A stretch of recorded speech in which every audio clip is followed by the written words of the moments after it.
de casa, você que é um seguidor, você que participa dos cultos, das palavras que são ministradas aqui, e você que tem sido fiel e também sempre tem pedido, apresentado o seu pedido de oração, e a gente sempre, nas oportunidades, a gente vai orando e apresentando. Então faça o seu pedido de oração, porque a gente sempre, em momentos oportunos, a gente ora para que Deus dê vitória dentro de cada situação.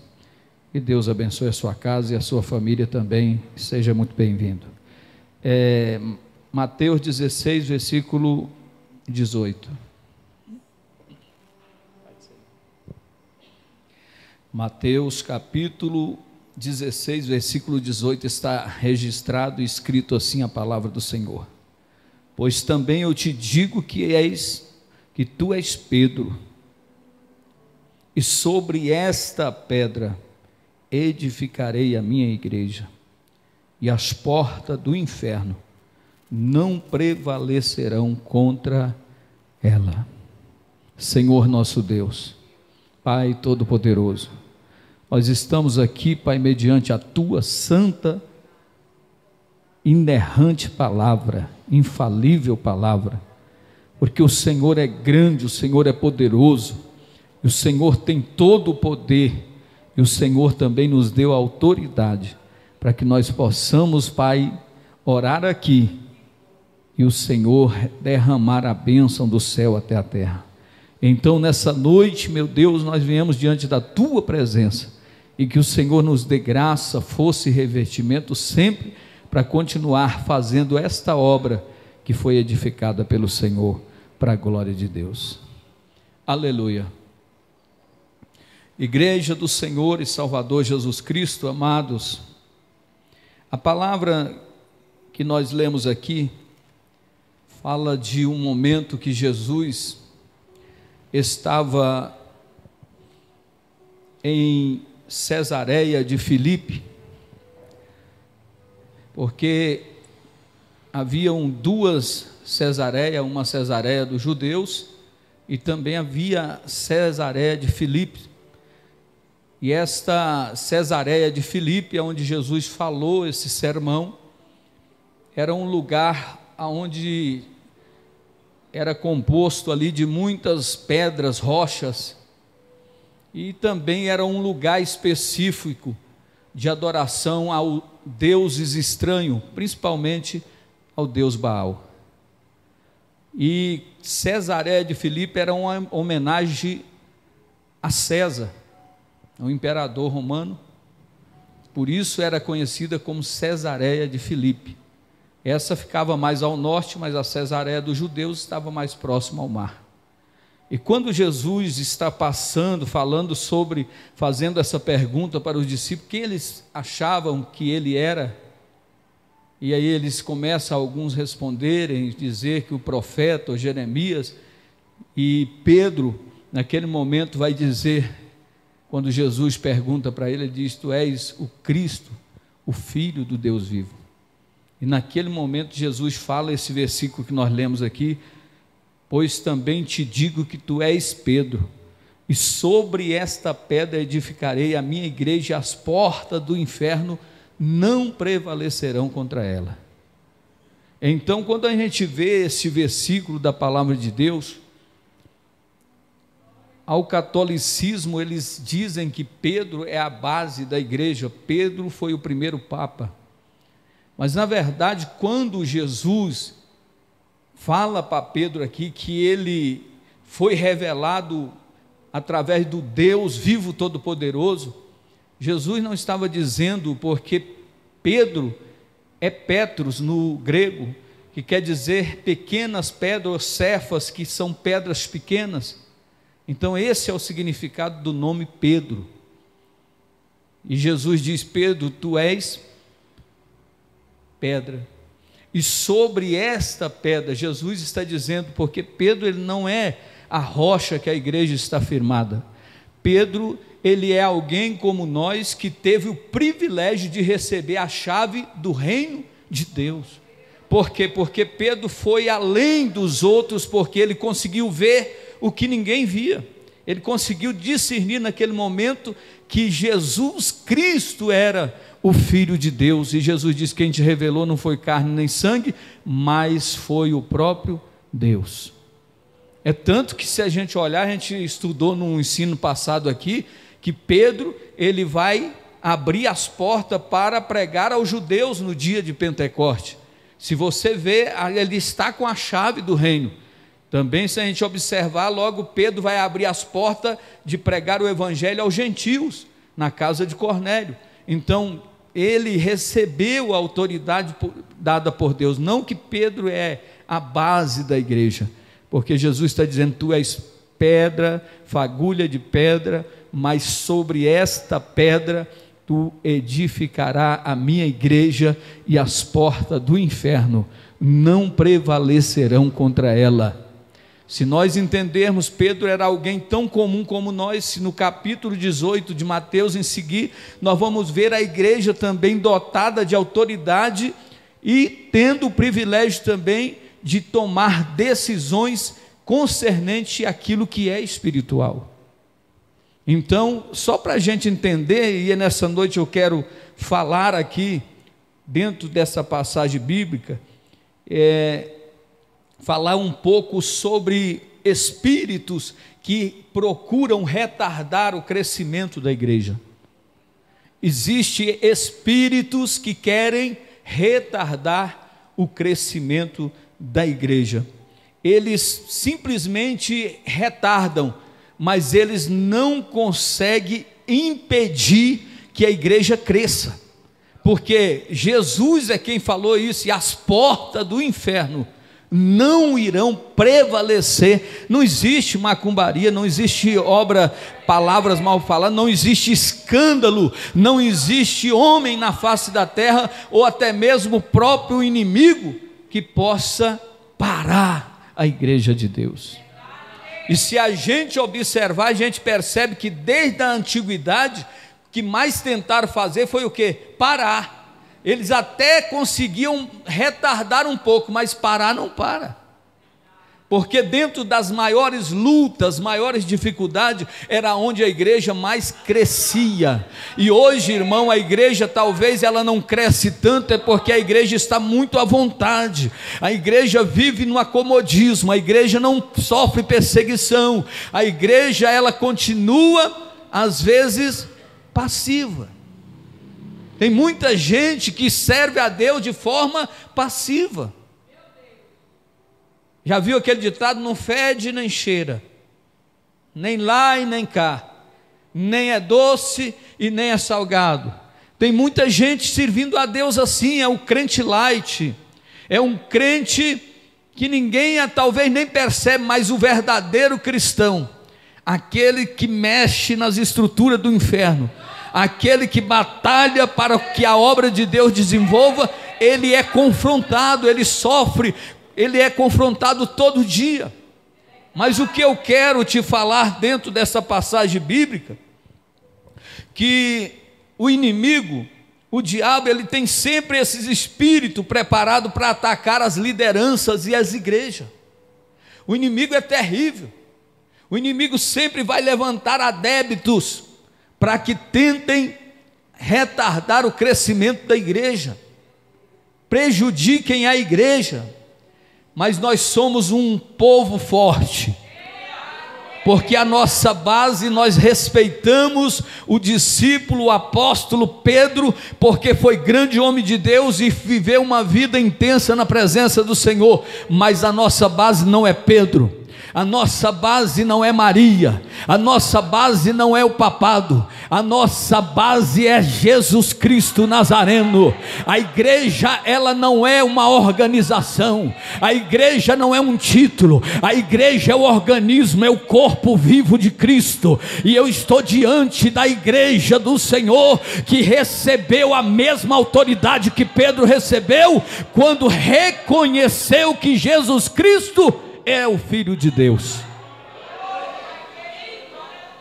Tem muita gente que ainda não recebeu a autoridade de Deus, porque e não reconheceu Cristo como o Filho de Deus. E um dos segredos é você crer, é confiar e dizer: este é o Cristo que eu sirvo, este é o Deus que eu adoro, que eu bendigo e exalto todos os dias. Então esses espíritos, meus queridos e amados irmãos, eles querem atacar o ministério. Eles estão por aí atacando o ministério, atacando os grupos, os departamentos, são onde esses espíritos atuam. Por isso nós vivemos num tempo difícil. É por isso que a gente sempre se preocupa em trazer à igreja uma palavra para que você, pastor, eu sou uma bênção, sim, mas você precisa estar respaldado sempre pela palavra, para que você não se corrompa. Porque as más companhias corrompem os bons costumes, sim. Os ditados não são bíblicos, mas tem respaldos bíblicos, e nós sabemos: diga com quem tu andas, que eu digo quem tu és. O crente que é crente, a vida dele é pautada diferentemente do mundo. Ele até conversa com quem é do mundo, ele anda se preciso for, mas o seu comportamento é totalmente diferente do mundo, porque ele foi escolhido, ele foi separado. Então, se o diabo não pode impedir o crescimento, ele vai tentar retardar. Eu não posso impedir, mas eu vou tentar atrapalhar. Eu vou jogar lá as minhas investidas, e aí eu vou parando um, vou parando o outro, e aquele que poderia estar bem mais adiante está parado, está travado, porque o inimigo trabalha com artimanhas. O inimigo vem com sapatinho de algodão, ele pisa de forma macia, e se possível for, engana até os próprios eleitos, os escolhidos de Deus. Então não se deixe se levar por qualquer coisa, continue olhando para a palavra. Eu quero nessa noite que você abra a sua Bíblia em Gênesis capítulo 4, enquanto os irmãos vão abrindo, eu vou lendo aqui. No tempo da colheita, Caim apresentou parte da sua produção como oferta ao Senhor. Abel, por sua vez, ofertou os melhores porções dos cordeiros entre as primícias, as primeiras crias do seu rebanho, e o Senhor aceitou a sua oferta. Versículo 5, mas Deus não aceitou Caim a sua oferta. Caim se enfureceu e ficou transtornado. Estou lendo aqui numa versão diferente. Por que você está tão furioso? O Senhor perguntou a Caim: por que está tão transtornado? Se você fizer o que é certo, será aceito, mas se não fizer, tome cuidado, o pecado está à porta, à sua espera,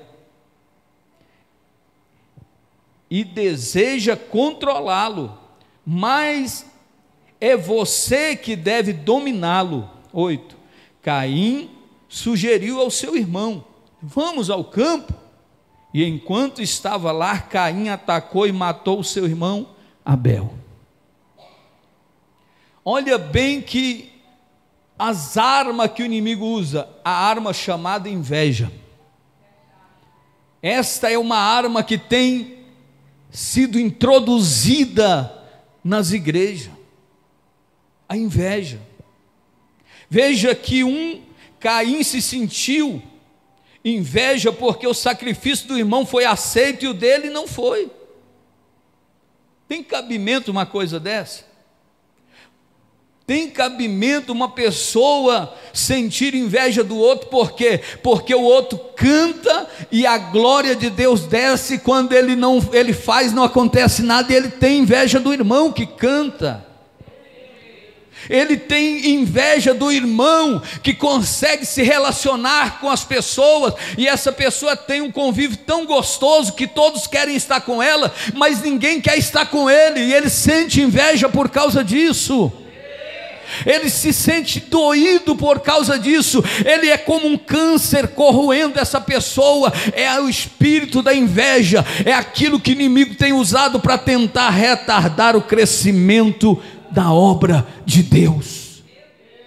Agora veja que essa inveja se transformou em assassinato.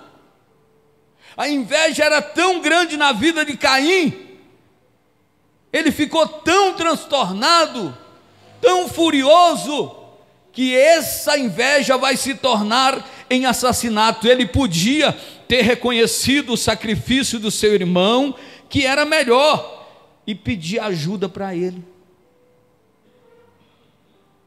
Ele poderia ter feito isso. Caim naquele momento poderia ter dito: o que tu fez para receber, para Deus aceitar a sua oferta? Eu preciso da sua ajuda, meu irmão, me ajuda. Talvez eu não estou usando a forma e nem estou agindo da maneira correta, me ensina. Só que a inveja é tão terrível que ela não aceita se humilhar. A inveja é coisa tremenda, irmão, terrível no coração de muita gente.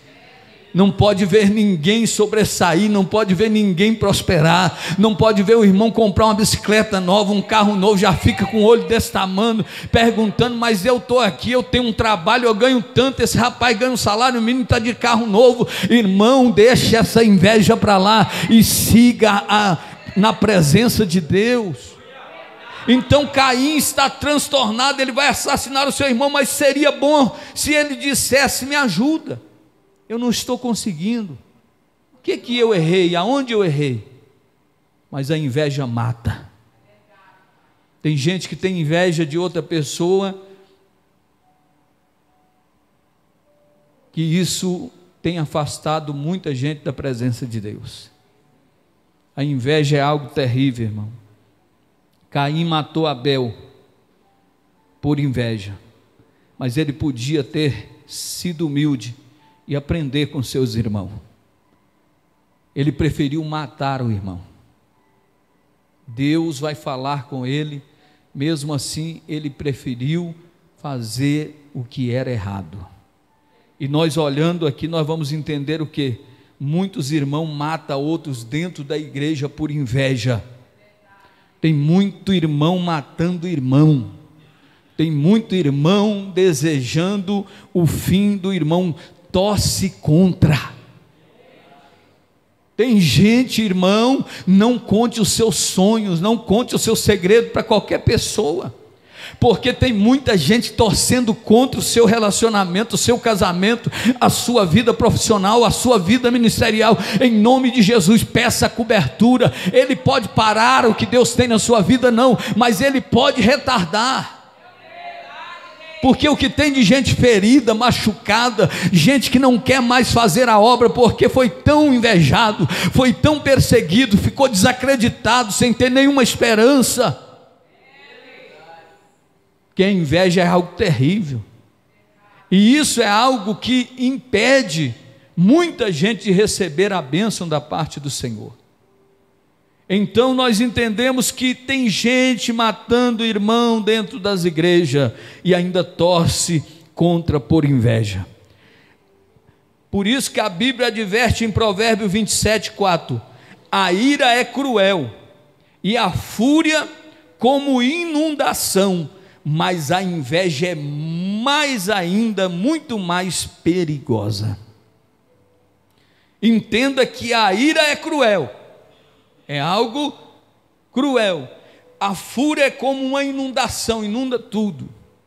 Mas a Bíblia vai fazer, mas a inveja é ainda mais perigosa.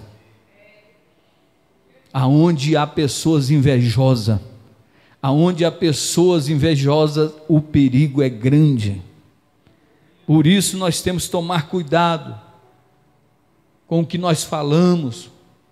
Nós temos que tomar cuidado com quem nós estamos andando, porque muitos têm se revelado de forma contrária à vontade e o querer de Deus. Mas vamos em seguida. O espírito da inveja traz confusão e desentendimento.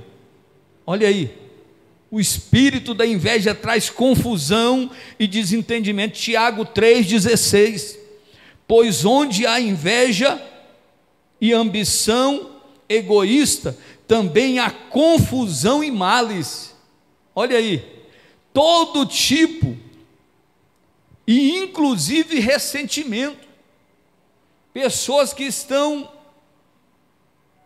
para baixo. Então, aonde a inveja está, vai haver confusão. Porque o invejoso, ele não quer apenas estar no lugar que você está, ele quer o que você tem. Então nós precisamos pedir: Deus, nós estamos de pé, mas só estamos de pé porque as mãos de Deus estão nos sustentando.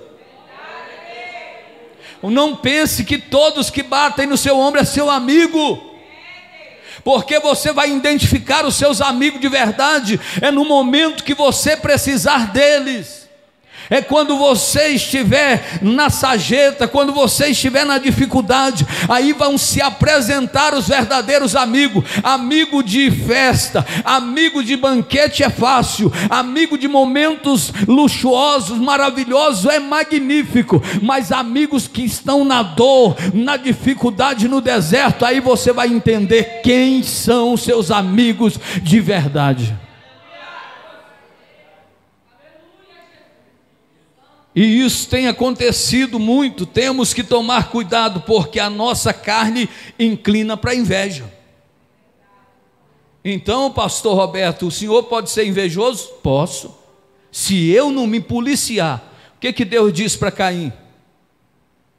Você tem que dominar. Se você deixar esse sentimento te envolver, você será dominado por ele. Então nós precisamos tomar cuidado, porque a carne ela é inclinada para a inveja. Talvez você já quis sentir inveja, mas como um bom crente você fala: o sangue de Jesus tem poder, eu abençoo o meu irmão. Vai dizer que nunca sentiu, quis sentir inveja, irmão? De ver algo acontecendo, aí imaginou, se fosse comigo, olha, aí você assusta, mas é a bênção do irmão, foi o tempo do irmão. Mas tem gente que é doente, ele fica ali, invejando o que os outros têm, perseguindo as pessoas, mentindo com o nome da pessoa, tentando derrubar a pessoa. Irmão, eu vou te falar uma coisa: aquilo que Deus faz, Ele faz bem feito. Quando Deus levanta alguém, não adianta levantar, pode levantar quem quiser, você vai continuar invejando, perdendo, fracassando, mas quem Deus escolheu vai continuar triunfando, para a glória de Deus. Muita gente que quer o seu lugar, tem muita gente que quer ter o seu posicionamento, tem muita gente que quer viver a vida que tu vive, mas cada um tem uma porção de cada dia conforme as suas decisões. O invejoso ele não cansa, o invejoso ele fica esperando o momento, a hora certa para ver a ruína de alguém. Mas o crente diferente, o crente que ora, o crente que é amoroso, o crente que abraça, esse está a todo momento dizendo: abençoa meu irmão, abençoa minha casa. Então nós estamos falando sobre as portas do inferno não prevalecerão contra ela, mas existe as investidas do inimigo, e a primeira nós vimos aqui que é a inveja, e tem outros relatos bíblicos também que envolve e mostra que a inveja é antiga, sempre existiu. Quando a gente vê em Gênesis capítulo 37, versículo 11, nós vamos ver os irmãos de José invejando ele, por causa do sonho que o menino teve, meu Deus, por causa da túnica que o pai fez para ele, até a roupa que a pessoa veste, a pessoa inveja, a pessoa quer copiar, quer fazer igual. Em nome de Jesus, tira esse sentimento de inveja e deixa Deus ser Deus na sua vida, na minha vida, porque se nós der bobeira o inimigo, a carne é fraca. Jesus disse: o espírito na verdade está pronto, mas a carne é fraca. É fraca, irmão. E se nós não tomarmos cuidado, nós vamos tender para o desejo carnal, porque a inveja é algo que a carne quer. Isso não vem do Espírito. Quando a gente vê Gênesis, isso é irmão também, ó, José e seus irmãos. Mais uma referência, Gênesis capítulo 30, versículo 1, a Bíblia diz que quando Raquel viu que não dava filho para Jacó, teve inveja da sua irmã. Ela viu que Lia dava filhos para Jacó e ela não dava, ela sentiu inveja, e olha o que ela diz: implorou a Jacó: dê-me filho, senão morrerei. Olha o grau da inveja: me dá filho, senão eu morro de ver a minha irmã ter filho e eu não. Tem gente assim: eu estou morrendo, eu vou morrer. Meu Deus, se eu não conseguir o que ele conseguiu, eu morro. A inveja é algo terrível, igreja. Então Raquel sentia inveja da sua irmã, implorou a Jacó: dá-me filho, senão morrerei. A inveja, além de matar o irmão, ainda tira o desejo do invejoso de viver. Ele é tão invejoso que ele fica de olho no irmão. Se fizer alguma coisa para quem ele tem inveja, ele fica arrepiado, ele fica preocupado. E tem as pessoas específicas. Eu tenho inveja do pastor Jefferson, o sangue de Jesus tem poder, uma comparação, e eu fico olhando ele. Aí qualquer coisa que ele beneficia ele, eu fico preocupado, eu fico agoniado, eu fico angustiado. Tem gente sofrendo, irmão. Tem muita gente sofrendo, porque enquanto o invejoso está invejando o irmão, ele está morrendo, ele está tentando matar e morrendo também, porque era assim que Raquel falou: me dai-me filho, senão eu morrerei.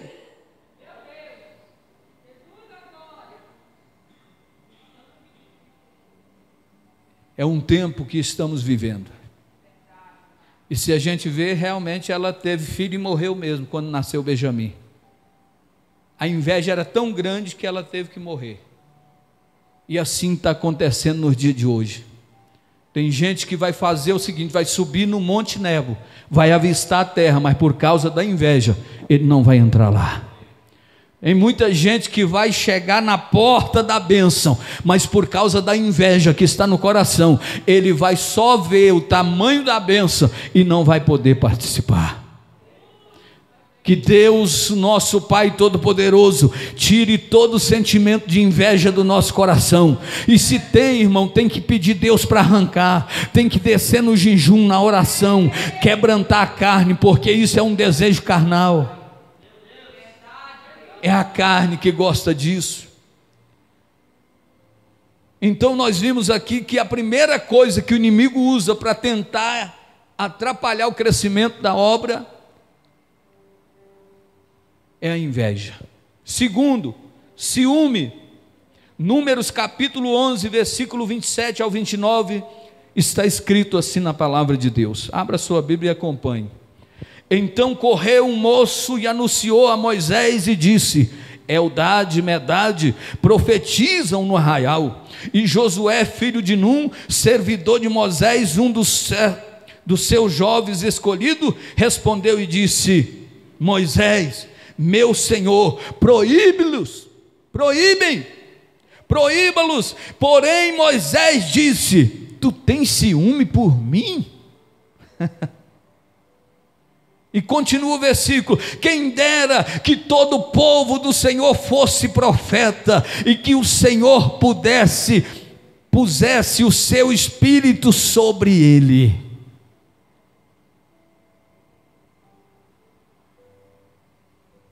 A glória de Deus está descendo sobre dois moços lá fora. O ciumento corre depressa e diz: olha, tem gente, para eles. Tem gente que é assim, o crente não pode desenvolver não. O crente começa a ser cheio do Espírito Santo, está rodando demais, está gritando demais. Sabe o que é isso? Ciúme. Ciumento, ele não recebe e ainda quer impedir quem está recebendo. Incomoda. Moisés vai dizer: rapaz, você está sentindo ciúme por mim? Se Deus autorizou a glória, quem dera não fosse só esses dois, mas que todos estivessem cheios do poder de Deus. Olha a visão: quem tem ciúme manda parar, mas quem entende manda encher. É mais. Ciumento. É terrível. O espírito de ciúme também é muito perigoso. Ele faz com que as pessoas se sintam sempre ameaçadas, como Josué. Olha, o Josué, um grande líder, mas naquele momento ele deixou o sentimento entrar no seu coração. O ciúme tomou conta da vida dele e ele queria que parasse de qualquer jeito. Ele se sentiu ameaçado: será que não vai tomar meu lugar? Que esses moços cheios do poder, pulando desse jeito, falando que está cheio do poder de Deus. Irmão, aquilo que é seu ninguém toma, aquilo que é meu ninguém vai pôr a mão, porque Deus é o Deus que não é Deus de confusão, e quando Ele faz promessa, Ele cumpre. Pode acontecer o que quiser acontecer, pode se levantar quem quiser levantar, mas vai acontecer na hora e no momento certo. E se o ciumento, o invejoso não se converter, ele vai ter que ver Deus te exaltar e vai ter que aplaudir de pé, dizendo: Deus é Deus, não adianta.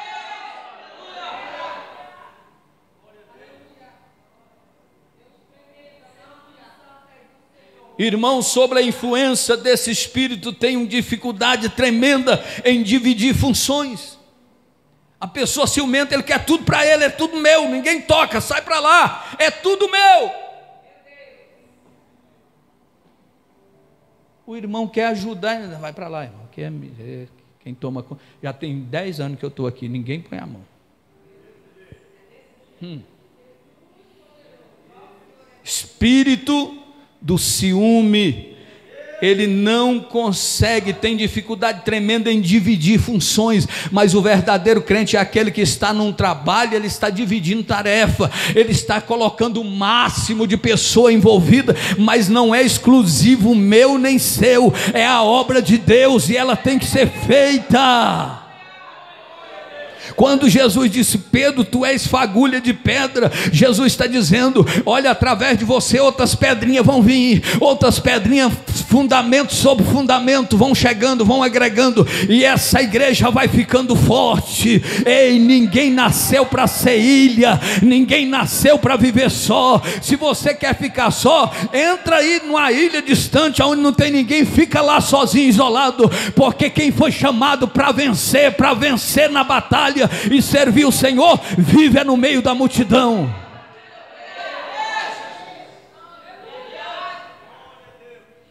Tem gente, se tirar o cargo dele, ele morre. Cargo é rotativo.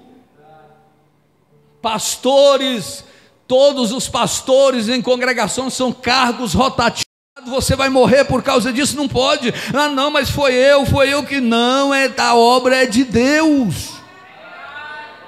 Pode ser mudado a qualquer hora, um ou outro. E se no departamento é a mesma coisa, se você ficou 1 ano, 2 anos, 3 anos, glória a Deus, mas uma hora você pode ser substituído. E aí? Aí tem uns que vai embora da igreja. Aqui já aconteceu isso demais. Tirou do cargo, não serve a igreja para ele mais.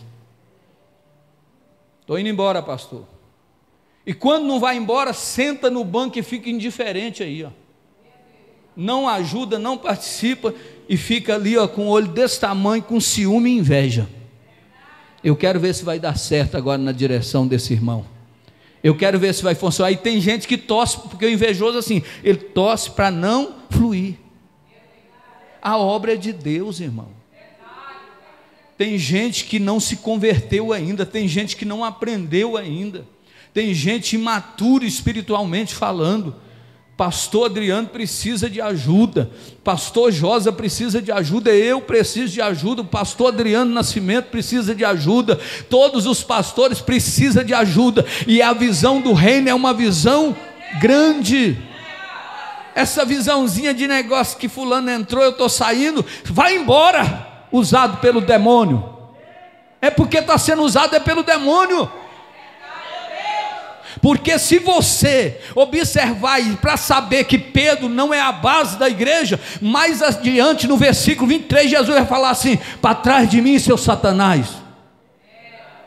Que pedra, que suporte da igreja é esse? Que no mesmo tempo que Deus revela, agora Ele mesmo está dizendo: se tu for para a cruz, tu não vai fazer isso não, Jesus, para trás de mim, Satanás. Pedra de tropeço, que só tem a visão das coisas da terra e não consegue ver as coisas de Deus. Homem e mulher de Deus tem visão do reino. Ele vai sofrer, mas vai sofrer pelo reino.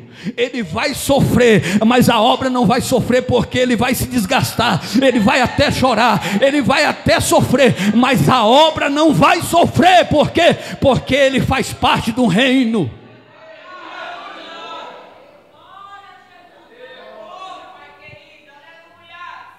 Mas é desse jeito. O ciumento, ele não quer que ninguém, não divide a sua função com ninguém. Vira uma pessoa exclusivista, só ela. No reino de Deus não tem lugar para isso.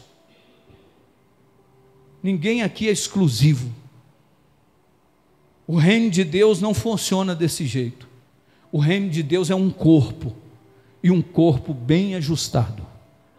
Um corpo que está ligado, está conectado no cabeça que se chama Jesus Cristo Nazareno.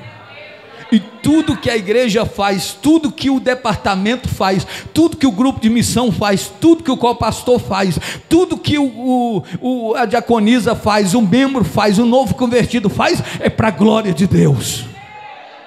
Ninguém faz nada para derrubar ninguém aqui. Ninguém pode entrar lá na igreja falando: eu vou derrubar esse fulano, porque isso não é Espírito de Deus não, isso é Espírito do diabo. Porque o Espírito Santo, ele age de forma diferente. Já aprendemos que um líder não é aquele que faz tudo sozinho, mas sim aquele que faz discípulo. Então o líder nenhum faz nada só, mas nós fazemos discípulo. Qual o papel da igreja? Qual é a maior missão da igreja? Ganhar almas para o reino de Deus. Será que a maior missão da igreja é nós pegar e ficar aqui dentro pregando crente para crente? Não é. Aqui é um ensinamento, um aprendizado para a gente ser melhor lá fora, para a gente conseguir desenvolver bem lá fora, para a gente conseguir encontrar em Deus estratégias para que nós possamos ganhar almas para o reino de Deus. Então ninguém é líder que vai morrer sozinho. Tem pessoas que estão só porque ele é exclusivo, ele não aceita conselho, ele não aceita opinião, ele não aceita ninguém, ele acha que ele é o bom, ele é o melhor, ele é a última bolacha do pacote. Mas nessa noite Deus me trouxe aqui para te dizer: você que está em casa aí, achando que é melhor, achando que é exclusivo, em nome de Jesus vai te converter.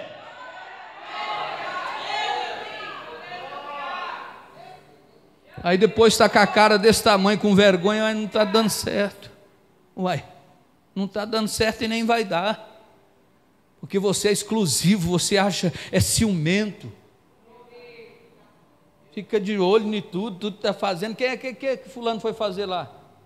Quem é que está fazendo aquilo ali? Quem mandou? Quem é que está mandando fazer? Irmão, deixa as pessoas desenvolver, dá liberdade. O pastor, ele está observando, ele está olhando, e quando a influência, quando o irmão dá um passo que é bom, você deixa ele ir. Se você notar que é algo ruim, algo que está quebrando algum princípio, você chega e chama e conversa, porque tem muita gente dessa maneira, invejosas, ciumentas. Nós temos que saber que tudo que nós estamos fazendo foi permissão de Deus. Você chegou até onde chegou porque Deus permitiu, porque alguém te ajudou para você estar aqui hoje. Ou você acha que você conseguiu? Será que o pastor Roberto chegou até aqui? Claro que é Deus que ajuda, mas quantas pessoas me ajudou para chegar até aqui? Para mim estar aqui hoje, eu vou pisar em cima e falar assim, não, eu é que faço tudo, de maneira nenhuma. Somos inteiramente dependentes de Deus e precisamos estar unidos numa só fé, numa só esperança. Então, queridos e amados irmãos, o espírito do ciúme é terrível. E isso quer retardar o crescimento da igreja, porque não para. Você pode ver que a obra nunca parou e nem vai parar, mas ela fica travada. Ela não desenvolve como deveria, pastores, desenvolver. Porque aí a pessoa não sabe. Uma certa vez um pastor chegou na igreja e ele não estava entendendo, porque ele orando, trazendo boas palavras, bom sermão para o povo, ensinamentos de qualidade, mostrando a forma certa, e a igreja vazia. A igreja cada dia mais, tinha vez que chegava 10, 15 pessoas, daqui um pouco sumia todo mundo. E ele falou, tem alguma coisa errada. E ele desceu na oração, e quando ele estava orando, Deus falou assim, troca a recepção da igreja. Recepção da igreja, fulano de tal, tanto tempo, pessoa da minha confiança, mas se Deus mandou, irmão, a partir de hoje fulano passa para dentro, e fulano e ciclano fica na portaria. E a igreja foi enchendo, foi enchendo, foi enchendo, foi enchendo. Sabe o que é? O invejoso, o ciumento, ele maltrata as pessoas lá na entrada da igreja. Ele não precisa deixar a pessoa entrar na igreja para ele falar um microfone, não, ele já maltrata lá. Ele já mata a pessoa, ela faz como Absalão, cerca o povo, e antes de chegar lá no rei Davi, já cercava, contava 1001 coisa, e o povo com a cabeça virada. Então isso é um perigo. Se vai pôr na igreja pastores, coloca pessoas, homens e mulheres de Deus, pessoas que recepcionam bem. E se alguém vê um obreiro maltratando o povo que está vindo para a igreja, tem que contar. Porque a ver o pastor está aqui, não está sabendo, e o povo indo embora. Porque tem gente, irmão, que ele é terrível. Tem gente que ele se acha dono da igreja, a igreja tem dono, o dono dela é Jesus Cristo. Vamos tomar cuidado, vamos pisar devagar, vamos devagarzinho, porque a obra não é do jeito que a gente muitas das vezes pensa. Espírito da inveja, espírito do ciúme e o espírito da divisão. 1 Coríntios 1:10.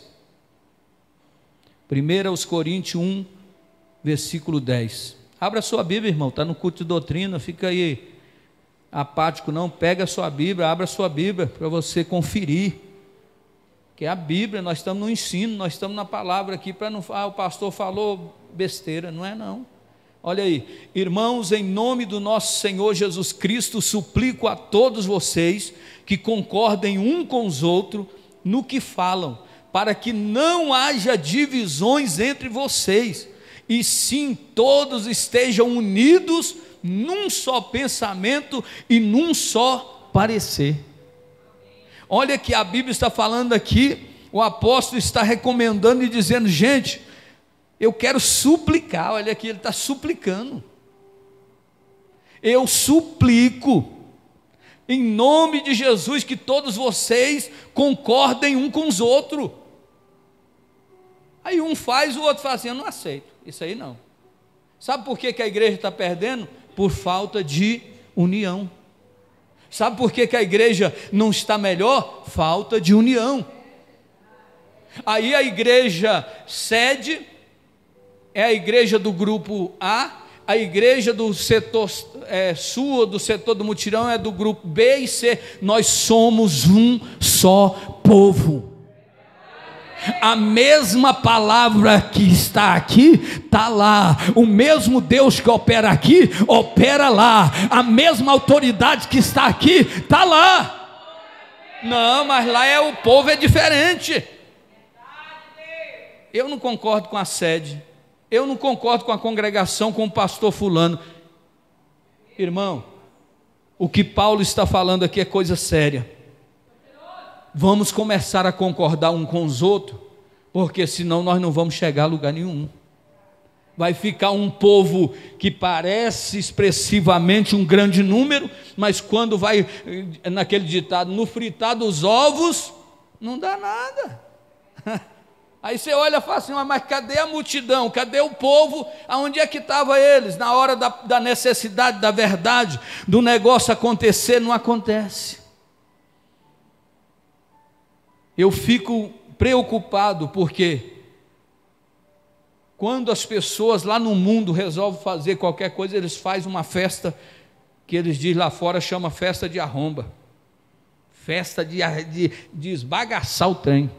Fica lá 3, 4 dias, pulando, festejando, comendo, bebendo, do bom e do melhor, e crente quando vai fazer alguma coisa, não dá não, eu não concordo, eu não quero, eu não aceito isso aí, isso está totalmente errado, né?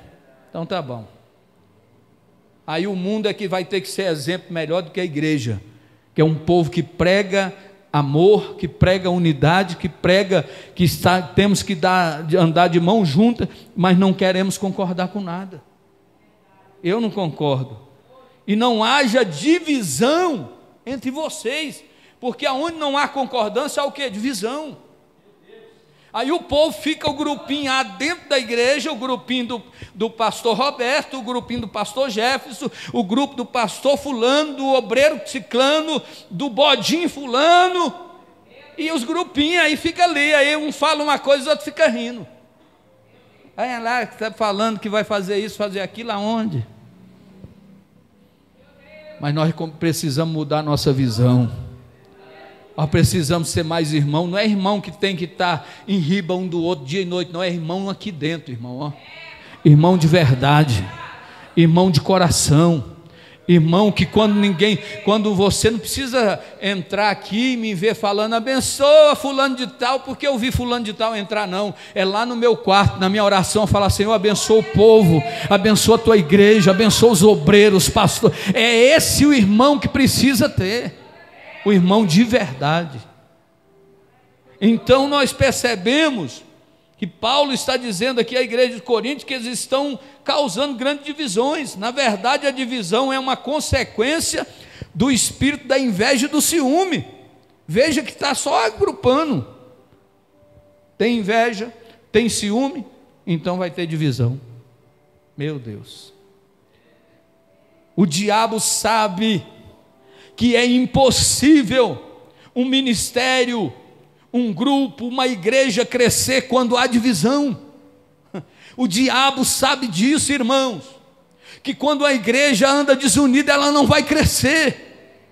Ela acha que está grande, mas poderia estar melhor. Ela acha que já cresceu, mas ela está anêmica, ela está parada, travada por algum motivo. E então, nós precisamos entender que o diabo sabe disso, que uma igreja desunida, um grupo desunido, um departamento desunido não vai chegar em lugar nenhum, vai só sofrer, vai só desgastar, e nada vai acontecer. Então, lideranças que estão aqui, vamos trabalhar mais a questão da unidade na mente do nosso liderado, vamos mostrar a importância da gente estar junto, de mão dada, e que aconteça o que acontecer, e se um cair, vamos ajudar ele a levantar. Mas a gente entra numa exclusividade de ser santo demais, aí quando o irmão cai, tem que excluir, manda para lá, isso não tem jeito. Não é assim, irmão. Vamos olhar o irmão com um amor de Cristo. Jesus disse: os doentes, os enfermos é que precisam de médico, os sãos não precisam. Quem precisa é o doente, mas a gente está fazendo nesse século é excluir os que estão doentes.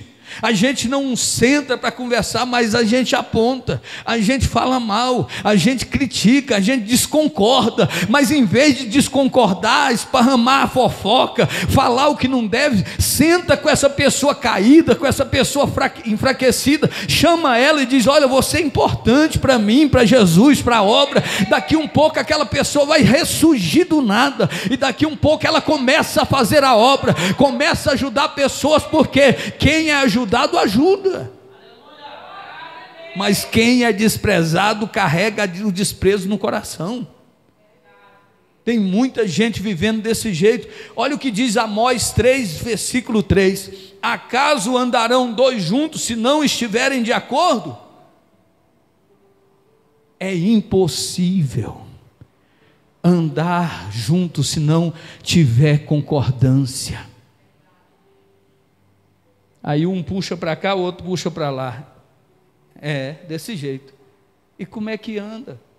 Aí um quer ir, o outro fala, eu não vou. Eu não concordo. Isso aí não é você que pode fazer. Isso ali você não vai fazer, você não vai pôr a mão aí. Não é assim que funciona, irmão. Quando for fazer, concordem, sentem, conversa. Quando sair para fazer a determinada missão, vai ter sucesso. Vai ter sucesso e vai desenvolver e vai crescer. Tem uma frase que diz assim: unidade não significa a anulação da individualidade, e sim a anulação do individualismo. Não é porque você, a unidade aqui, não é porque você é alguém que concorda que você está deixando o seu individualismo. Você tem como viver de forma individual? Tem, mas quando se trata do interesse do ministério, a igreja, o reino de Deus, não pode estar à frente o interesse próprio. Você está entendendo?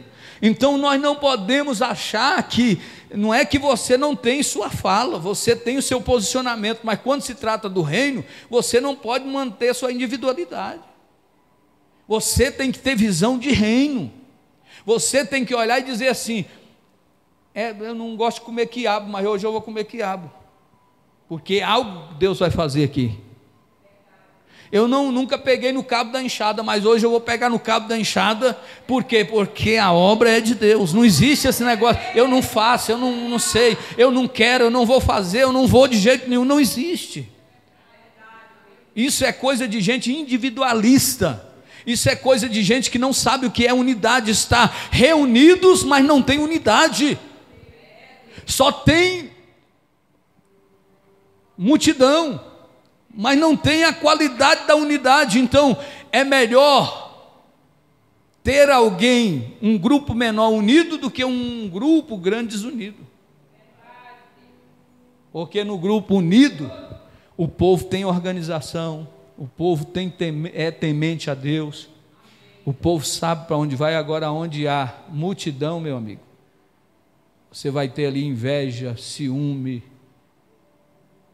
divisão, e assim sucessivamente, não vai ter unidade. Judas capítulo 1, versículo 17 e 19 diz, olha o que Judas vai dizer: amados, lembre-se do que previram os apóstolos do nosso Senhor Jesus Cristo. Eles lhe disseram que nos últimos tempos haveria zombadores, cujo propósito na vida é satisfazer os seus desejos perversos.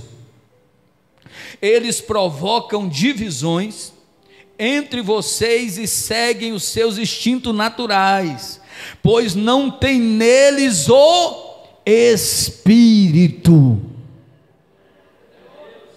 Tem muita gente que não tem a presença do Espírito Santo.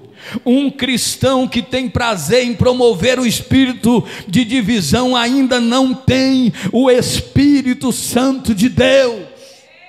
Entenda o que eu estou te falando. Se você que me assiste tem prazer em dividir, em afastar a pessoa, eu estou te dizendo que você não tem o Espírito de Deus. Você vive segundo o seu querer, você vive segundo a sua vontade, você faz o que a carne quer, os seus pensamentos quer, mas você não tem direção do Espírito Santo. Então vamos ser leais, vamos ser unidos, vamos estar juntos. Quarto ponto, o espírito da deslealdade. A definição da deslealdade é a ausência de lealdade, falsidade, qualidade do que ou de quem é desleal. Olha o que é uma pessoa desleal: é uma pessoa falsa. Será que nós estamos vivendo num tempo de gente falsa? Ô irmã, glória a Deus, amém. Quando vira as costas, fala mal do irmão. Falso. Ei, meu amigão, chega aqui, meu amigão, e aí, tudo na bênção, na paz. Quando vira as costas, você vai para lá. O sangue de Jesus tem poder e está acontecendo, gente. Está acontecendo. Que está falando aqui nessa noite aqui, muitos não gostariam de ouvir essa mensagem, muitos não gostariam de ouvir essa palavra, porque mexe no nosso íntimo, confronta a nossa vida, e põe a gente para pensar, e daqui a um pouco a gente é pego em alguma coisa. Eu amo meu pastor, quando vira as costas, ladrão, olha lá, está roubando a igreja. Fica aí de boa, aí o povo aqui, ele lá só de boa, ladrão, falso.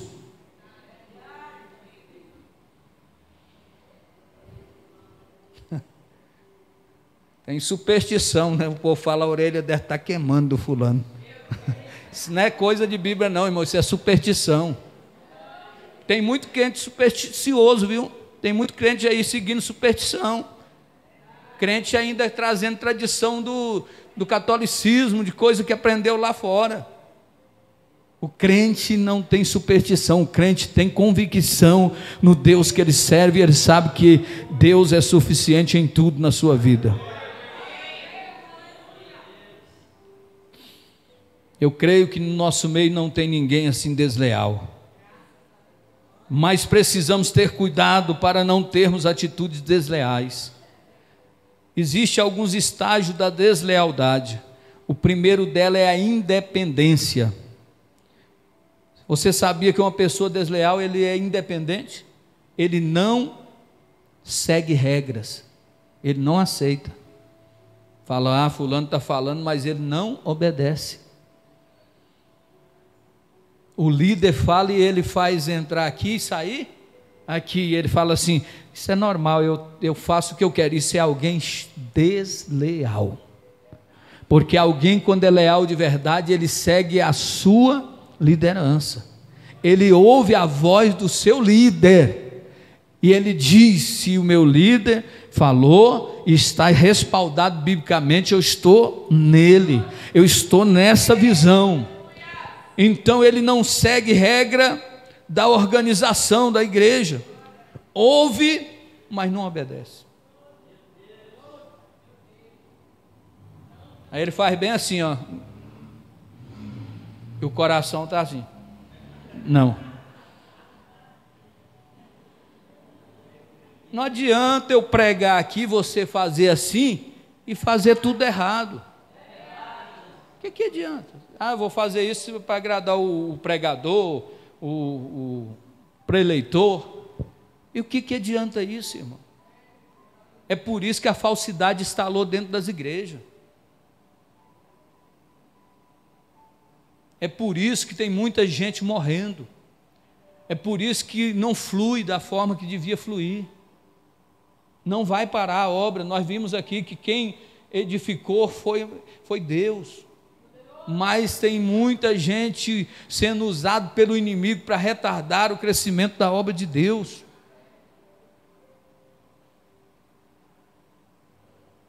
Então, segunda coisa, estágio da deslealdade, ofensa. Se sente ofendido por qualquer coisa. Alguém desleal é assim, qualquer coisinha ele pula lá longe. Opa! Uai, cadê fulano? Não quer vir mais não. O que está acontecendo, meu Deus do céu? O irmão estava uma benção na igreja, não quer saber nem de crente, e diz que não é nem para o pastor ir na casa dele. Então, uma pessoa desleal, ele se ofende por qualquer coisinha. Já viu casca de ovo? Triscou, quebrou. É igual carregar uma bandeja de ovo num campo minado. corre com a bandeja de ovo e qualquer coisinha quebra tudo. E tem gente desse jeito, não pode, ninguém me toque, não me toque. Se me tocar, acabou. Então isso uma demonstração que pessoas também são desleais. Sente-se ofendido por qualquer coisa. Terceira, passividade. Não se envolve com nada, não dá opinião, fica sempre indiferente. Pessoa desleal. Pessoa, ela é passiva, vive na passividade, não se envolve com nada. Já viu gente assim na igreja aqui? Será que tem aqui? Não envolve nada, não quer, não põe no conjunto, não me dá oportunidade. Aí de vez em quando você fala, fulano de tal. Não, mas hoje ele deve que não estava muito bem não e tal. Fulano de tal.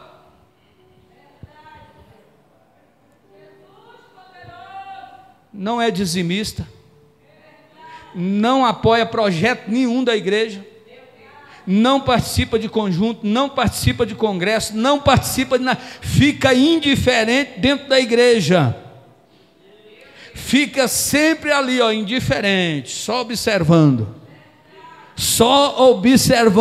Às vezes o irmão, o pastor está com peso nos ombros e ele rindo, ele fala, olha lá, agora ele arranjou problema, agora ele arranjou encrenca. Mas esse tipo de pessoas desleal, a Bíblia também, que aqueles que agem de engano não prevalecerá na casa de Deus. Ele tem tempo determinado para ficar entre aqueles que quer fazer.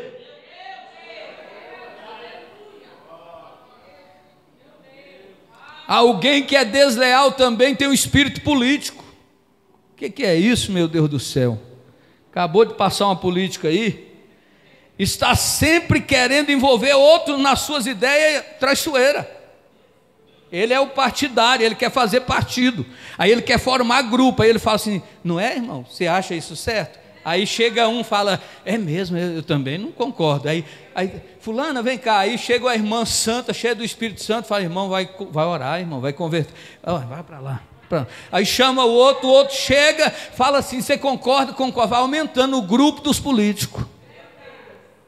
Aí fala uma coisa, fala outra, ideias, traiçoeira, e precisa convencer outros que está certo, para que ele tenha um grande apoio. É aí, irmão, que nasce a rebelião. Pessoas que deixam esses sentimentos que estamos falando nessa noite entrar no coração, daqui um pouco ele vai rebeliar, ele vai fazer a mesma coisa que Satanás fez quando estava lá no céu. Quis colocar o seu trono acima do trono de Deus, se achou muito importante, e a Bíblia diz que Deus lançou ele de cima para baixo, para ele saber que quem causa a rebelião vai morrer. No meio do deserto, homens cheios de amargura, homens cheios de ódio, de inveja, de calúnia, foram engolidos pelo deserto, a terra abria, engolia aquele grupo de gente, porque eram pessoas rebeldes, que não davam ouvido à liderança.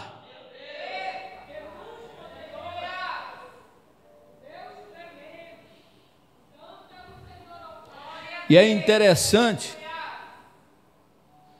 ele não faz nada pelo seu líder, ele não apoia o líder, e quando ele vê o irmão aproximar do líder para ajudar, ele ciúma, ele tem inveja. E esse irmão aí chegou agora, quer fazer tudo aqui. É porque o irmão aprendeu o princípio da honra e você ainda não aprendeu. O irmão entendeu o que é servir, o que é fazer a obra de Deus, porque aquele que honra será honrado.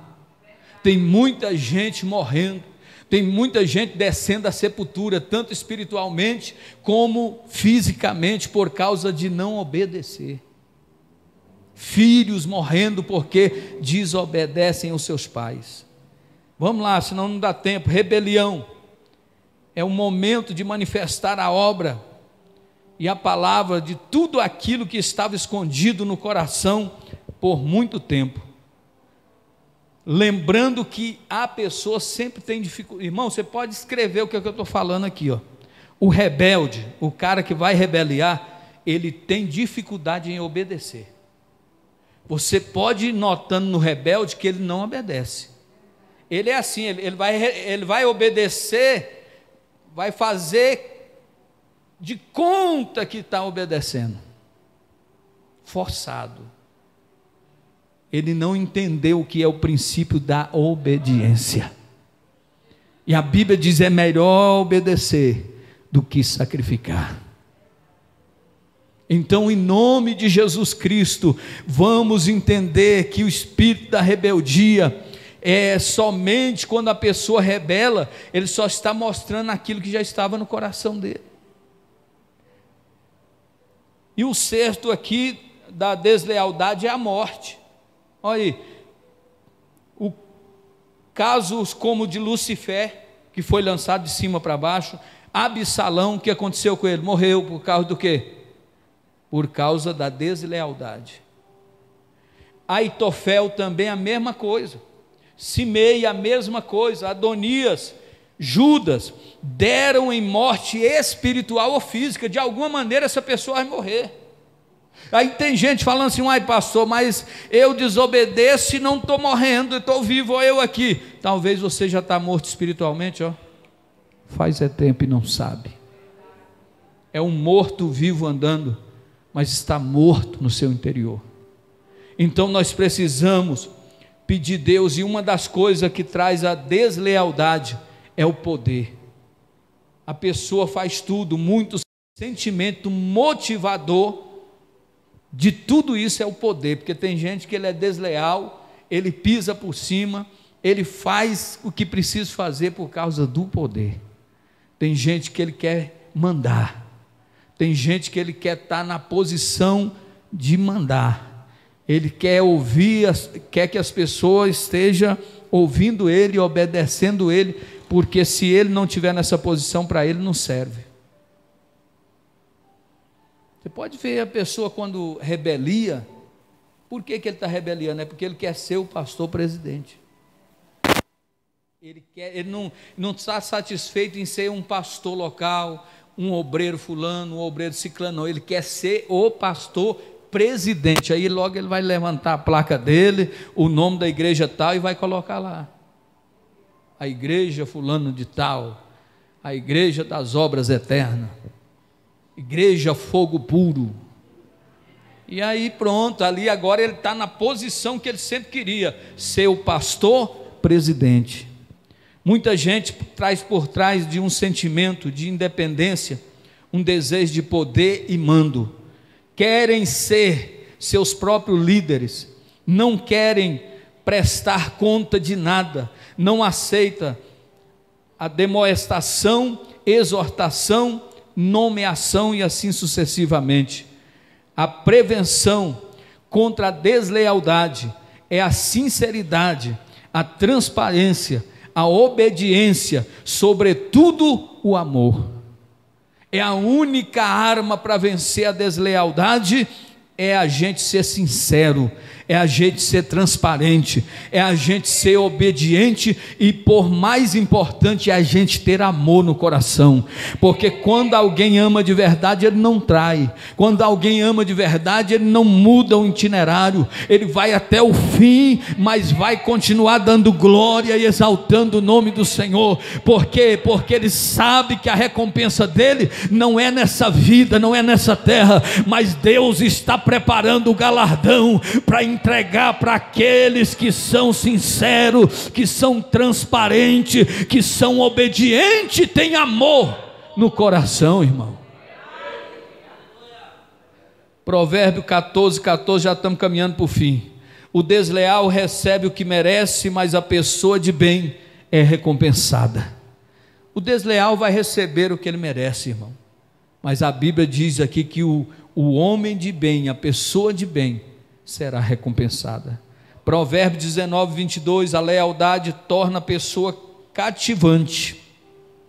É melhor ser pobre do que desonesto.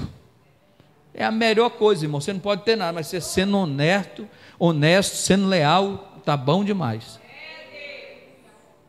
Não adianta você ter império, você ter riqueza e ser desleal. Olha o que diz ainda em Provérbios 3:3: não permita que a bondade e a lealdade abandonem. Prenda ao redor do pescoço e escreva no fundo do coração. Olha o que Provérbio está dizendo: não permita que a bondade e a lealdade abandonem. Ou abandonem. Por quê? Aí ele vai dizer assim: prenda ao redor do pescoço, como se fosse uma algema, igual essa gravata aqui, ó, prenda ela, não solta ela, fica firme com ela, prende no pescoço e no fundo do coração. Então, quando a Bíblia está dizendo isso, significa que ela pode ser abandonada, ela pode abandonar. Se você não tomar cuidado, se eu não tomar cuidado, porque a carne ela quer aquilo que é ruim. Então muita gente que era leal se tornou desleal. É igual a rebelião. Ninguém nasce rebelde, ninguém nasce com um desejo de rebelar, mas embora isso significa que ela pode nos abandonar. Então prenda no pescoço a lealdade, porque senão você vai se corromper, porque alguém vai chegar, vai te fazer proposta indecente, e se você disser eu não posso, olha aqui, eu sou leal, não vamos trair, vamos fazer isso, vamos fazer aquilo, não vamos fazer, não, eu não posso, eu tenho um compromisso, está aqui dentro do meu coração, eu tenho uma responsabilidade. Mas tem muita gente que com o tempo ele vai dizendo assim: é mesmo, não tem problema não, não tem não, rapaz, você vai arrebentar, vem para cá. Se você vier para cá, você vai ver o que é obreiro, o que é homem de Deus. Lá ninguém te valoriza, rapaz. Lá você está sofrendo, você é pessoa de resplandecer, você é pessoa de aparecer. Vem para a minha igreja, você vai ver, dentro de 3 meses aqui, você é pastor. Aí a pessoa tira a lealdade e vai. Aí chega lá, o cara que chamou é mais desleal do que ele. Aí os dois desleal não vai dar certo, vai quebrar a cara, todos os dois juntos, aí depois vai voltar com a cabeça abaixada e dizer: não deu certo, não tem como dar certo. A conclusão diz assim: a verdade é que muitos de nós não gostaríamos de ouvir esse tipo de palavra, mas ela é necessária para vigiarmos o nosso coração, corrigir as rotas. Oro para que Deus nos dê graça para crescermos cada dia mais e mais em amor, em santidade e unidade. Ser uma igreja conhecida pelo amor, cuidado, sem interesse próprio. Porque se nós, irmão, vamos fazer qualquer coisa com interesse próprio, não vai funcionar.